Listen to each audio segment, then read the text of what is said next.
नमस्कार। ओम श्री परमात्मने नमः। मयि सर्वाणि कर्माणि सन्न्यास्याध्यात्म चेतसा निराशी निर्ममो भूत्वा युध्यस्व विगत ज्वरै।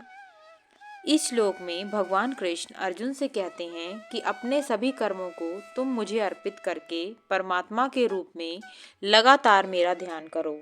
कामना और स्वार्थ से रहित हो जाओ। व मानसिक दुख का पूर्णतया त्याग करके युद्ध करो। इस श्लोक में भगवान मनुष्य को निडर होकर कर्म करने का संदेश दे रहे हैं। मनुष्य को आध्यात्मिक चेतना में रहते हुए सभी कर्म परमात्मा को समर्पित करने चाहिए। मनुष्य को जीवन रूपी युद्ध चिंता रहित होकर लड़ना चाहिए। मनुष्य के भीतर नकारात्मकता का पूर्वाग्रह होता है। मानव वस्तुओं को खोने के लिए भयभीत रहता है, किंतु यदि हम वस्तुओं को खोने से डरते हैं तो जीवन में कुछ भी प्राप्त करने में सक्षम नहीं हो पाएंगे।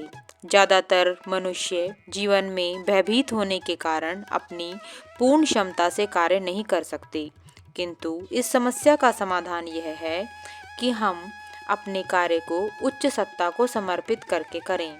इसी उच्च सत्ता को ब्रह्म की संज्ञा दी जाती है। इससे मनुष्य को कोई नुकसान नहीं होता, क्योंकि वह फल प्राप्ति की इच्छा नहीं करता, बल्कि केवल ईश्वर की सेवा में योगदान देता है।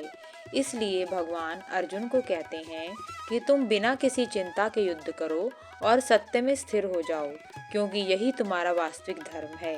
ओम नमो भगवते वासुदेवाय नमः। धन्यवाद।